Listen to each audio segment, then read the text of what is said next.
Hello, everyone, and welcome. My name is Kristen Brogdon. I'm Northrop's Director of Artistic and Community Programs, and I'm so happy that you're joining us today for a performance preview with Twyla Tharp. Welcome, Twyla. It's good to have you with us. Thank you so much. My pleasure. So, Northrop has the honor of kicking off the Diamond Jubilee tour that celebrates your 60 years as a choreographer, but this is not a retrospective. Can you tell us a little bit about what you're working on? Yes, the program is two pieces. It is the complete Beethoven Diabelli variations, and then it is a piece to a glass score that has been arranged by a terrific percussion group called Third Coast Percussion from Chicago, who will be playing with us live and who are dynamite in the pit, everybody. So the Diabelli also will have a live pianist and is, of course, a massive tour de force in the piano repertoire, probably the most demanding of all the sets of variations ever written, including Bach and Brahms. So we have a dialogue with Beethoven that precedes our intermission, followed by the glass, which is almost to the day exactly 200 years after Beethoven. Oh, that's really cool. So, how is your creative practice adapting to the specific challenges and rigors of the glass work that you're working on right now? The glass is assigned second slot on the program because it's a comment on the Diabelli. The Diabelli is work that was done in the 90s and has not been seen in this country excepting at Hampshire, and is a piece that I've always thought highly of. So for this occasion, we have reconstructed the Beethoven, which is in itself an enterprise, putting together something that is 35 years old, 30 years old from the sort of memorabilia that dance has at its fingertips. Is an interesting challenge. And in doing that, that process became embedded in the glass and moving forward. So the glass is actually referential to the reconstructing of earlier material, which of course I do a lot of because I have a very large repertory going back a very long time. So when we put together old pieces that are 2020 reconstructions, revivals, it's, well, are you going to be really close to the original or are you going to adapt for now? In the case of these pieces, I consider them, forgive the word iconic, but there is a responsibility to them, and we get as close to the original as possible. That, however, introduces another issue, which the glass addresses, which is okay, fine. You're putting together something that was done 30 years ago. What about us? Here we are. This is what we do. How come we're just this? It's the traditional classical debate between the past and the present. How do you maintain a classical education and also allow people to be in their moment? How do you do this? So in this case, following information, we put up now, which, by the way, happens to have moments of then in it. And for the astute eye who's watching for it, there are references to the Diabelli, which you've just seen. And their approach, the Diabelli moments are approached in a different way. So what we're doing on stage could not have happened without the original Diabelli, but it is not the original Diabelli. Well, and you mentioned the technology and the tools that we had available when Diabelli was created, and those are a lot different than what's available now to choreographers and dancers. Are there archival materials that you're sharing with the dancers, or do you prefer to just work with them in the studio? I'm a classicist, and I value Bach and his approach to his keyboard works, which was to allow his students every possible access, which is why we have some of his materials, because we don't have his original manuscripts, but we do have some of the copies. And so I'm very invested in giving the dancers as much of the original material as is possible, as in a box score, seeing how close they can come with it, and then helping them to, make it comfortable. In other words, to own it. Nobody wants to watch a performance which feels as though actually these people are dead people on stage moving around. We want to believe these are people who are committed and dedicated and who understand what they're doing. But in order to understand what you're doing, you have to have a deep-seated connection to the material that you're doing. And that means coming as close to the original as you can manage. I have a very deep archive, and it actually reaches back to 68. So I have material that is tangible for reference in terms of how the technique that I work through now evolved, and what I expect from dancers, but also what we expected from ourselves then.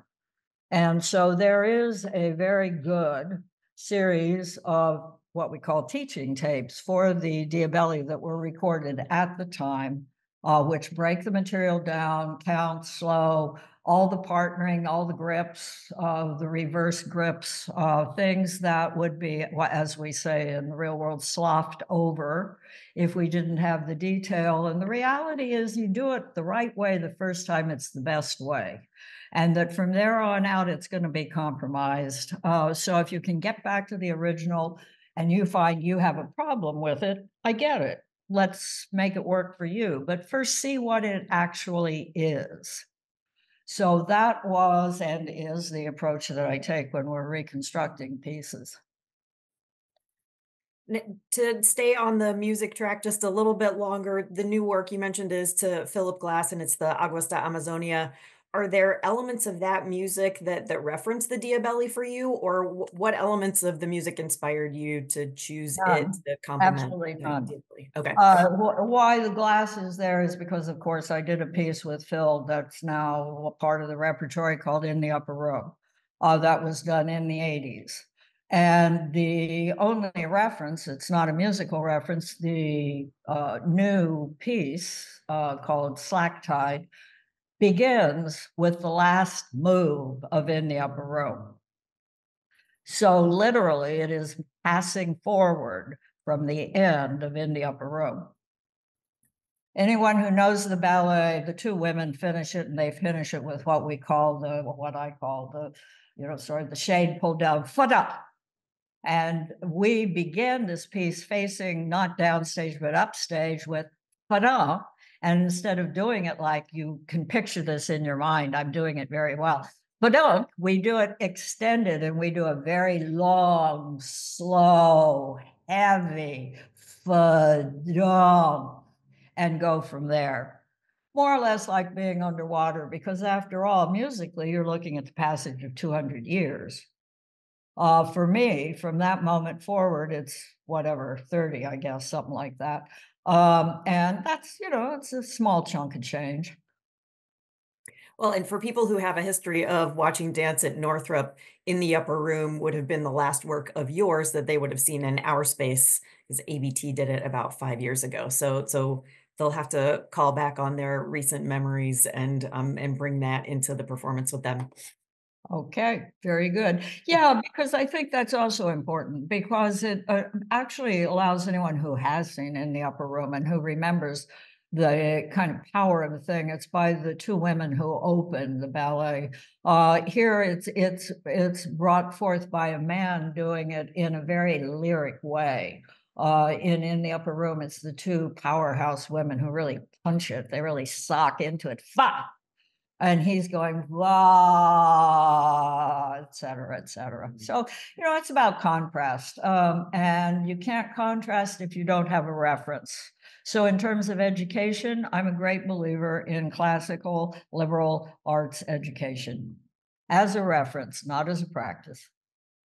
Well, I'm going to follow on that a little bit and just mention that Northrop is on the campus of University of Minnesota, and one of the things that we do here is prepare students in all academic disciplines to attend performances. So you've given us a few things to look for and to listen for in the performance, but is there anything specific that you want them to know as they come into the theater? That is a question that I always feel is somewhat of an imposition on the freedom of experience that the audience has every right to expect. In other words, when I go into a museum to see a show, I'm not interested in the labels and I don't want to see how they're spinning it. Just let me see the art. So I would say, no, I have got no clues for you to look out for other than to clear the mind and look and see what you see. Use it as an opportunity to observe. Dance is notoriously difficult for audiences because it's in real time. It doesn't stop. You can't double back. You can't re examine it. And unless you're really prepared, I say sleep well the night before and have a good meal earlier in the afternoon and be all set to go in there and watch, is the best I can do for everyone. No, I appreciate that. Those are good ways to be present in the theater and in life. So then let's talk a little bit about the dancers that you're working with for this upcoming tour. How did you find them? How do you or even do you create a sense of ensemble among them? Oh, yes. The my companies are traditionally filled with exceptional dancers who all of whom are principal dancers, but who respect and honor the privilege of working with other people. And who understand their fronts look best if everybody else has their back, and they're going to do the same thing. So that is a given when we begin to work. I do expect all the dancers to be able to hold stage center, but I also expect them to have the value of choral performers. You have a bass, you have a tenor, you got a baritone, you got an alto, you got a soprano. They're there for a reason. They're there to make a chord. So that's a part of how I cast actually, so that there can be that breadth of community. But it also is so that your B flat is really sharp and good. Well, and then how does Third Coast Percussion get woven into that process? How's that collaboration working? The original composition was done for a group who were phenomenal of South American musicians. And they actually sort of were doing jazz riffs on top of Phil's etudes. And he allowed it. And I thought it was very interesting because it has an improvisational quality that's very unusual in the glass world. The percussion ensemble, when I approached them, came into the picture with a willingness to reconstruct that condition, let's say. They don't attempt to make the same sounds that were in that original. What they do is bring a melodic element through a flautist who's terrific, who works on top of the percussion bed that they can provide. And of course, they're phenomenal musicians and really a privilege to watch working together. And we spent, I don't know, 3 or 4 months in advance and various kinds of recording sessions along the way, so restructuring it because for the purposes of dance, what had been in the original was not going to serve well the concept of you're the back third of the evening. The Diabelli is a long piece. It's almost an hour. We have all the repeats. And so after intermission, people come back for about a half hour. So restructuring this thing into that and building it so that it had a dramatic structure and also so it had a dramatic unity was something that took a couple of passes. And they also reconstructed, or not reconstructed, actually, they built instruments that create some of the depth of sound that the original musicians used, which were made for them out of found objects, out of the water. And Third Coast has done the same thing. Basically, they're using different kinds of wood. They're using some pipes. They're using mallets. They're using all of this stuff to create a larger than orchestral sound in a way. I don't mean that negatively. I simply mean the sounds in here are not what you would be accustomed to hearing in something that's orchestrated, which this is. Well, and I'm glad that you mentioned the visual element of watching Third Coast Percussion too. We've had them in our space before, and there's almost a choreography to the way that they coordinate their sense of ensemble. So, not to distract from the dance, but perhaps just add another layer into that too. Don't worry, they'll be in the pit. But, and also, because Northrop is the first performance, in this tour, which is a 4-month tour or a 3-month tour, 38 shows, across the country. The lighting will be being created, as it were, at Northrop. So the degree to which they are and are not visible is something that will actually you guys are gonna be responsible for that.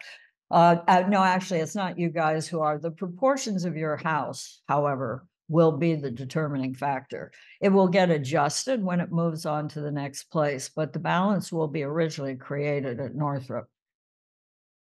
Well, and I'm glad that you mentioned lighting because you have worked with some of the greatest designers in and out of the theater. Who are your design collaborators for the new work, and are there aspects of the process you've shared with them that you can tell us? Justin Townsend is going to be the lighting designer, and he just finished working with me on a project that went up this summer at Little Island. And he was terrific to work with, and it was an extraordinarily difficult piece in an outside arena, which was doubly demanding. So I'm very much looking forward to what he brings to the plate. The Diabelli was done originally for concert halls. It was done at the Barbican. It was done at in concert halls, not in theaters. It's built without any crossovers. There are no wings, or there were not in the original production, and the only lights that we had were on and off. So his job on the first half will be minimalized. I'm sure he'll find a way to make it grand. But the second part of it is in juxtaposition to that, and the second part of it, the new piece is go crazy. Let's come on. We've been as tactful and diplomatic and respectful of everybody and everything as we just were here, making sure everybody can see everything. Now let's see what we can do here. So it'll be a surprise. That's what I asked him for, and he's pretty, forgive the word, ballsy. So I think he's going to come up with, I hope, some pretty outrageous things. I'd be all for it. We'll see. The costumes are being done by a designer executor.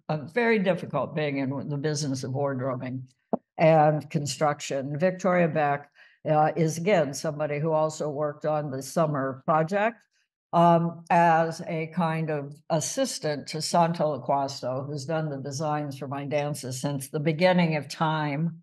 In 1974, I think it was, he did Sue's Leg, which was his first set of costumes. And we actually are kind of ripping ourselves off here because what Santo did was come in and look at what the dancers had on. He said, well, you guys look pretty good. And then he just re-executed everything in beige and taupe satin. Oh, okay, good. So we still look like we thought we should, but the way he thought we should also. And in the case of the new piece, we are doing this with Victoria. She's taking their usual kind of practice ensemble and unifying it by putting everything basically in black and working with different silhouettes that are respectful of what, because dancers look at themselves in the mirror millions of hours. They know how they look best, so you might as well just get on their page and try to work with that. So we are doing this with the new piece. Jeffrey Bean designed the originals for the Diabelli, and those we are reconstructing. Those will be rebuilt exactly as he designed. Beautiful. Well, the last question that I like to ask Twyla is, do you have any hopes for how people might be changed as they leave the theater and return to their daily lives? Two ways. One, I always say, if you don't feel better when you went out than you did coming in, we haven't done our job. Mhm. The business of moving is the business of believing there's some place to put your weight in the next step. So it's constantly about moving forward. Even if you're retrograding and taking your weight backwards, you're still moving forward.